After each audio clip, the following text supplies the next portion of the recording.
Welcome and thank you for listening to the Sales Maven Show. I'm your host, Nikki Rausch. I am your own personal sales maven here to offer you tips and strategies and techniques to master your sales conversation. Today, we're going to be talking about why formal referral programs rarely work and what to do instead.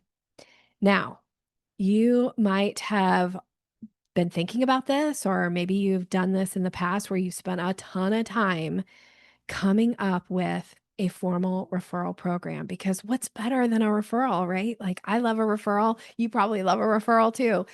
And so you think, oh, I want more referrals. So I'm going to come up with this formal program. I'm going to incentivize people. I'm going to reward them for referrals. It's going to be great. And then you put it out into the world and crickets, nothing.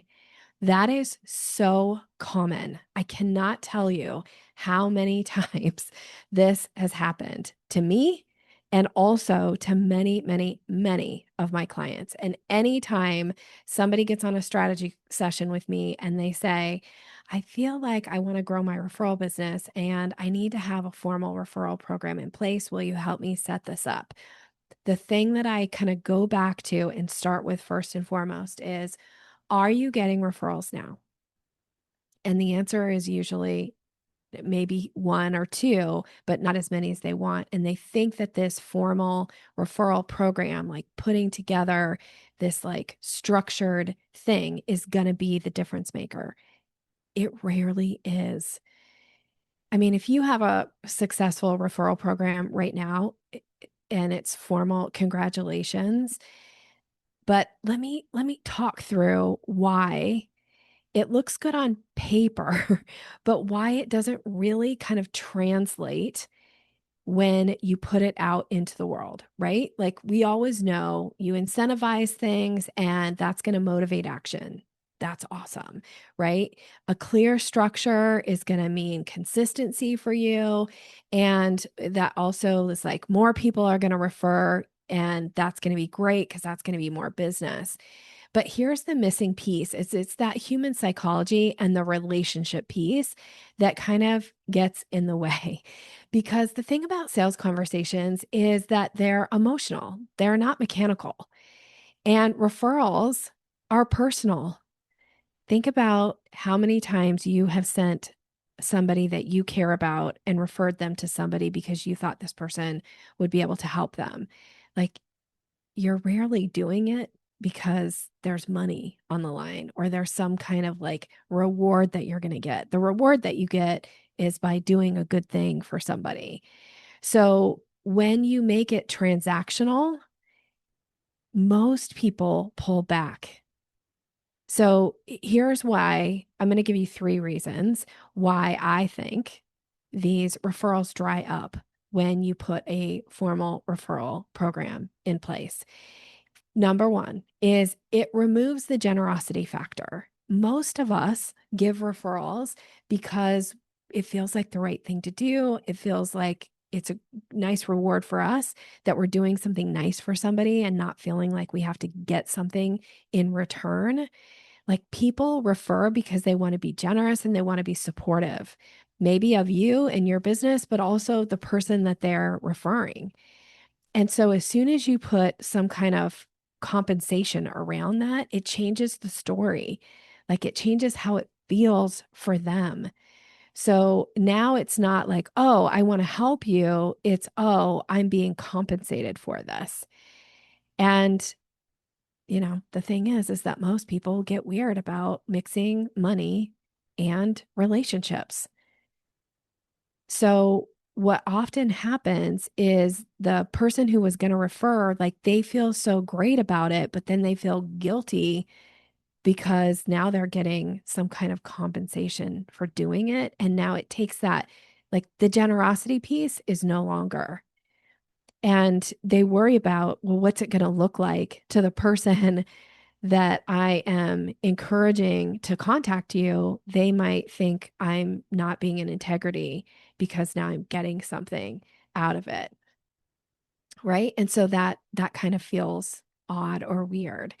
I remember many, many, many years ago in my business where I had met this guy who was starting his business, and he was super energetic, a really nice person. He had a really great business idea, and I wanted to support him. He couldn't really afford sales coaching, but we kind of built this relationship. And so I was offering some support for him on the side. And at one point he said, how much he appreciated all that I had done, and he really wanted to kind of repay the favor at some point. And I said, well, if you ever come across somebody who would be a good referral, like send them my way. I'd be happy to, you know, pay a commission on it. And he at first he was like, "Oh, yeah, yeah. That's so great." And then he did send a client to me, which was awesome. It was a great client, had a great relationship with them. It was a significant amount of money. And I did send him a referral payment. And at the time, he was like, "Oh my gosh, I really need this money. This is going to help me." He was getting married, and he was like, "This is going to help towards our wedding. And, thank you." And all of that. And then it was like everything got weird. And then he started feeling like, "Oh, I don't know. Maybe I shouldn't have gotten paid for this." I think he even offered to give me the money back because he just felt weird about it. And then he never referred anybody else to me, even though the person he referred to me, the company that he referred to me, they loved me. They were so happy with the work that I did and the results that they got out of it. But it just like got weird. And I remember running into him like a couple months later, and he just was like, "Yeah, yeah, they were really happy with you. And yeah, I was thinking I need to send some more people your way, but yeah, I'll keep you in mind." And I could just tell. And I was like, man, the worst thing I ever did was pay out this commission.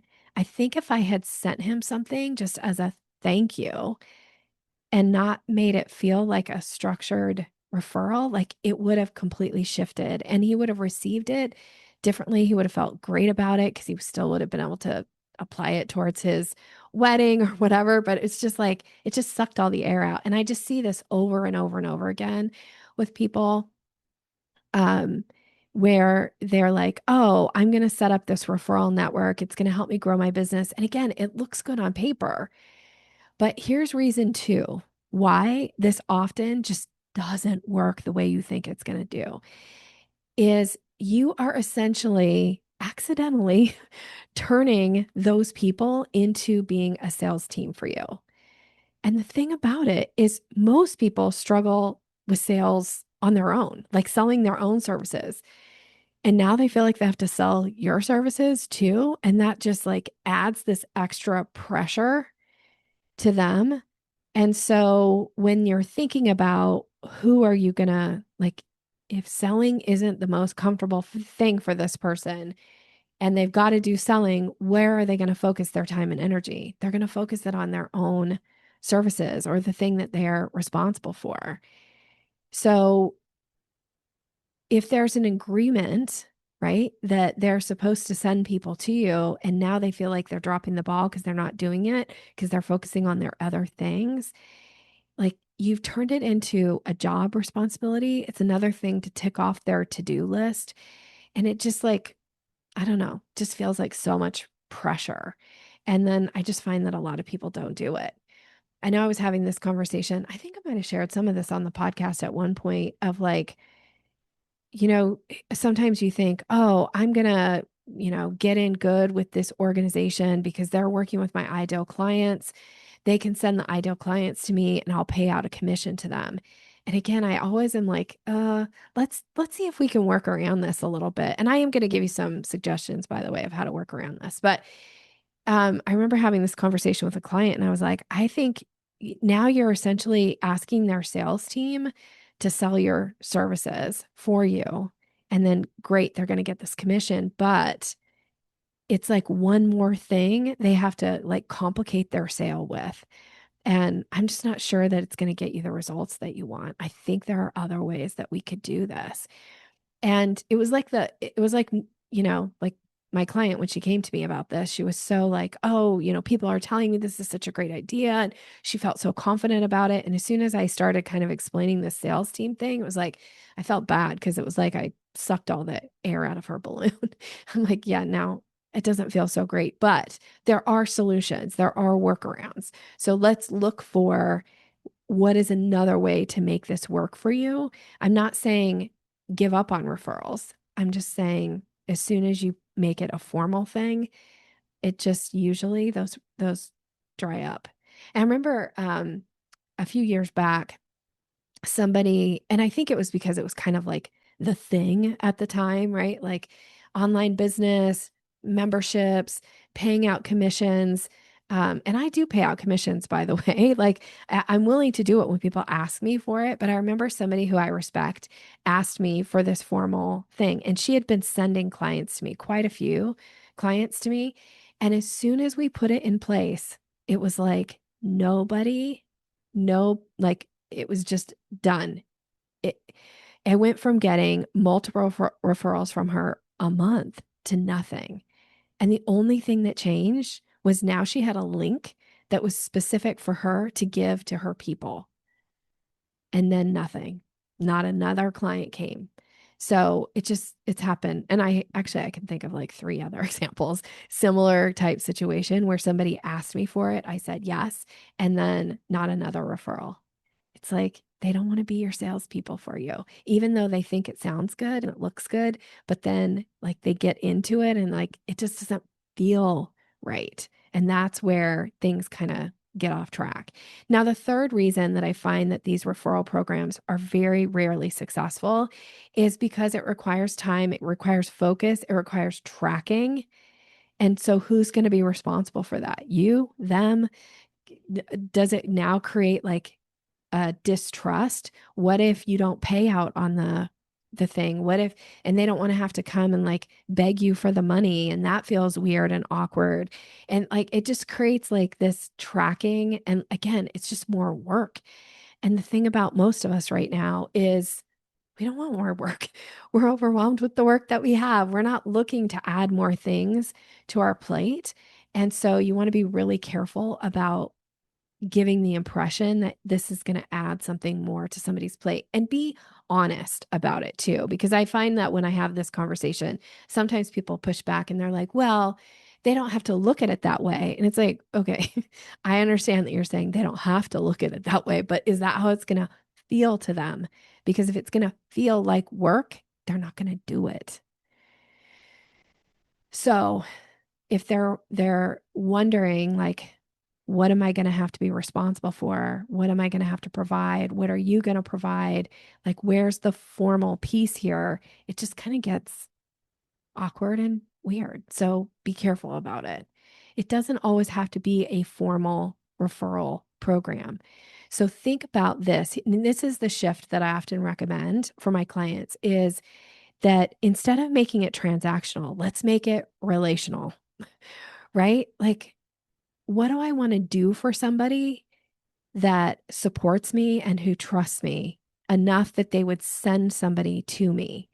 Right? So, is there something that I can do to recognize and acknowledge that would feel good to them, but also that they can still stand in their place of feeling really good about, trusting their own self in making this referral, feeling like they're standing in integrity when they're sending somebody to you, and also getting the result of generosity. I love the word generosity. I love this. I think about this a lot in my own life. Like, I want to be generous in all aspects. And so when it comes to being generous, the thing is that it has to come from a place of, for me, that it's being honest, and it's coming from like a place of like what feels really good to me, not feeling like I have to do something for somebody that like sucks all the generosity out of it.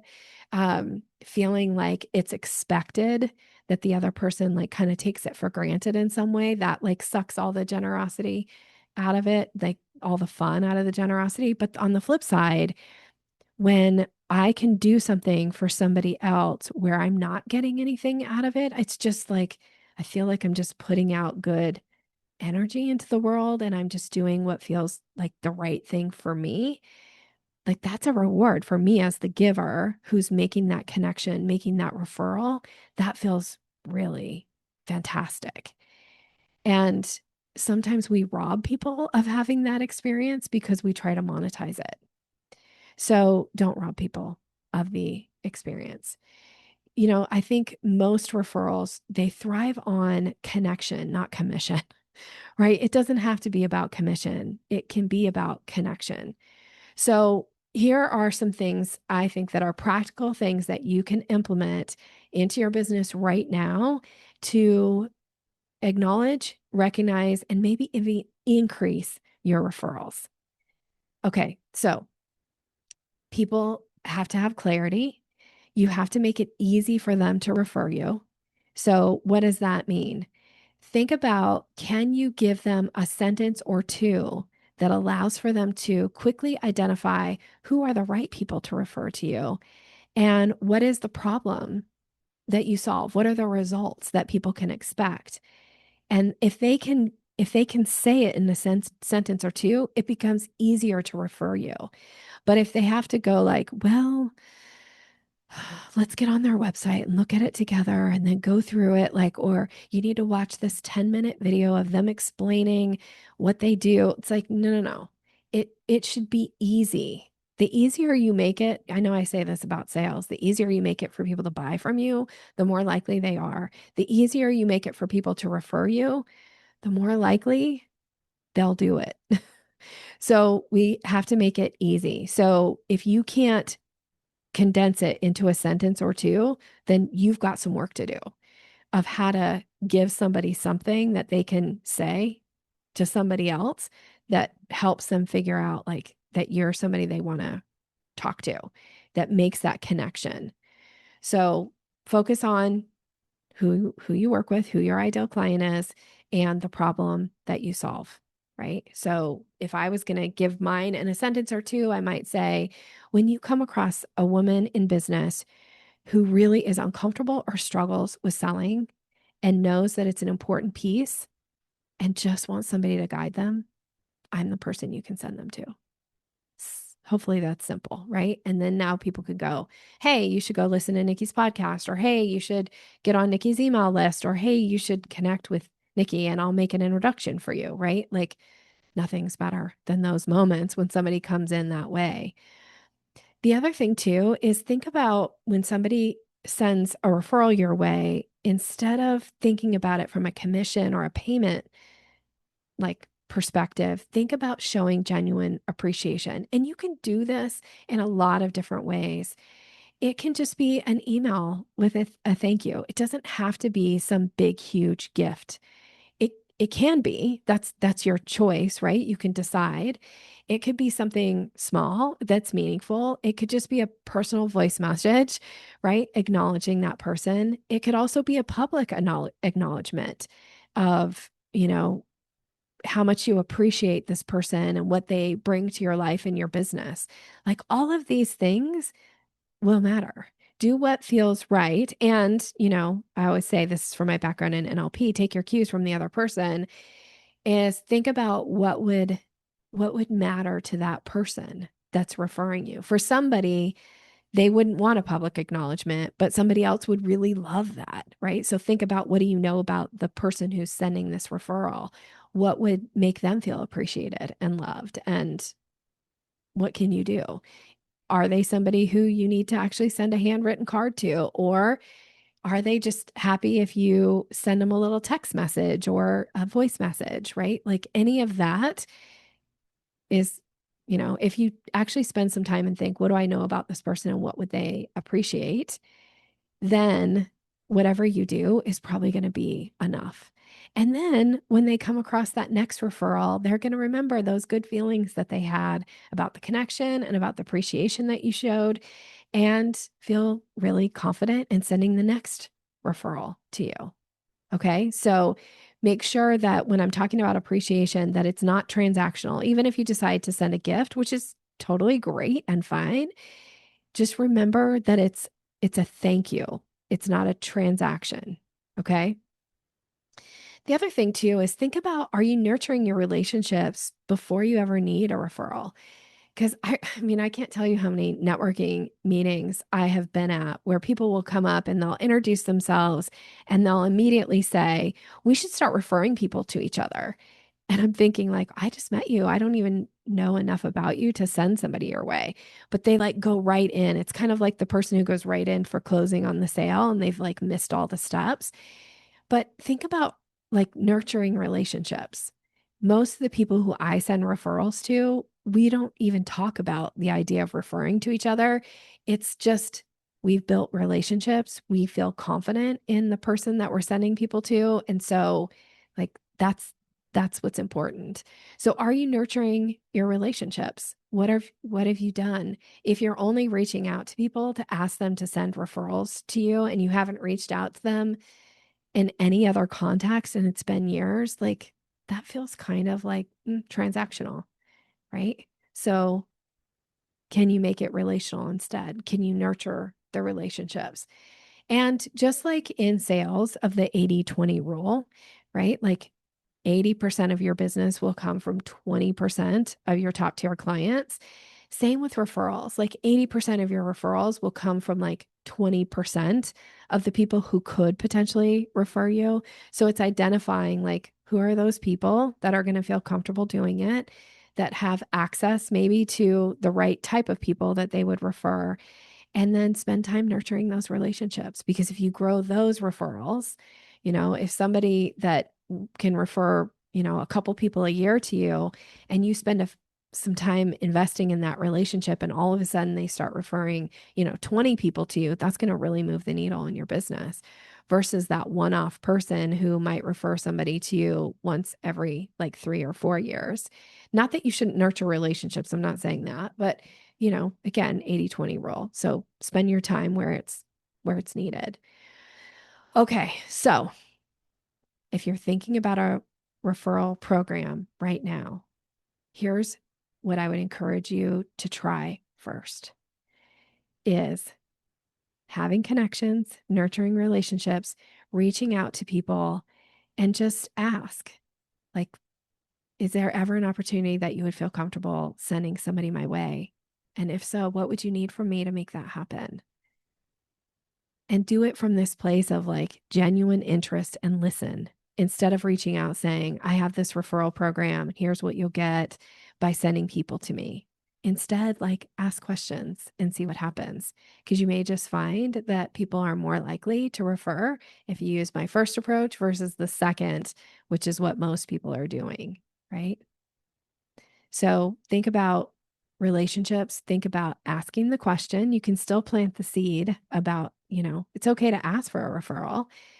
The best time to ask for a referral, in my opinion, is when a client is pouring love all over you and talking about how great their results are. That's a really great time to say, like, would you be willing to connect me with somebody else who would benefit from our work? And even if they don't have somebody in mind right then, like you're asking in their heightened like state of how valuable they see as your work. So these are great times to ask. Don't be afraid to ask the question.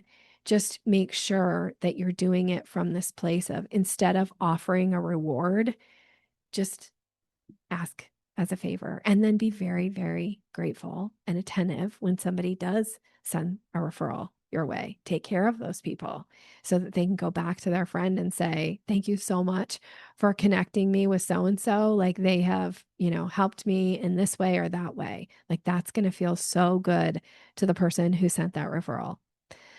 All right. So remember, sales, it's not about being pushy. It's not about always having the perfect program.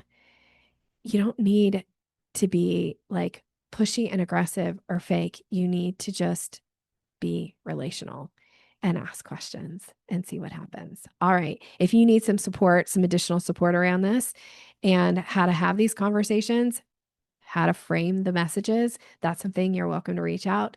That's something that I work with clients on all the time. And I'm happy to give you some language of how to reframe that versus it feeling transactional. And instead, let's make it relational. All right. I'm wishing you continued success. Thank you so much for listening. Have a great rest of your day.